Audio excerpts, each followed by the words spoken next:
وکړي پوستې ولا زوري وغه کې وخت کې اجازه به وکړي د مخه ولګي چې موږ تیرې چې خوراکه سره د ترغو دي خوراته زتي دغه چې کې ولګي دی وګمانه د ډور راتلای سي د زوري لغه پوستل الله دازي برمانی کولی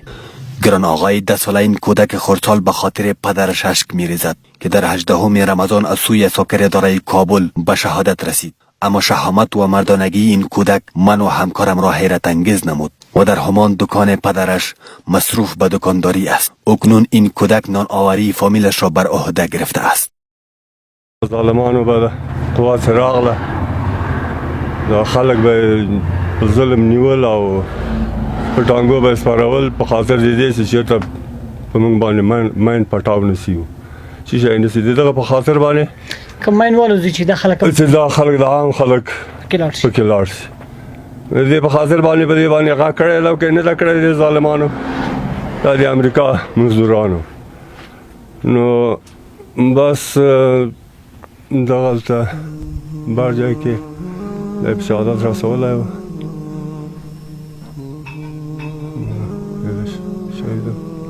راولو نکوم مسله و چې د طالب په خوا کې مسله درلوده نه د دولت په خوا کې مسله درلوده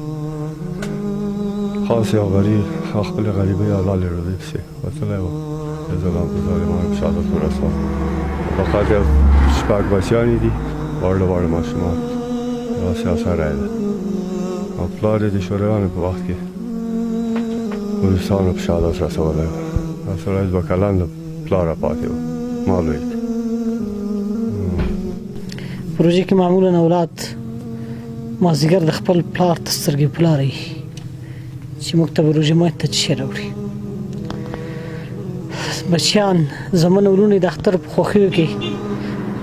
نوریان ورته منتظر وي چې موږ ته به نکریزې راوړي موږ ته به کالي راوړي موږ به اختر لمانځو بچیان وایي موږ ته به بوټونه اخلي موږ ته به واسکټ اخلي دوی په دې نه پوهېدل چې دغه هیلې او ارمانونه به د تل لپاره د پلار سره د خاورو لاندې کېودفن وي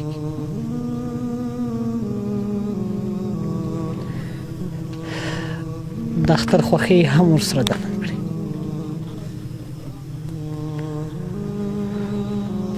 څو اولاد یې شپږ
تنم څه دی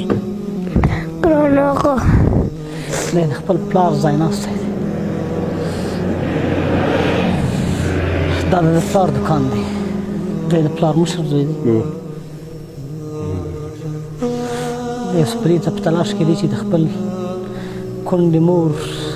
یتیمو خویندو وروڼو ته رزق وګټي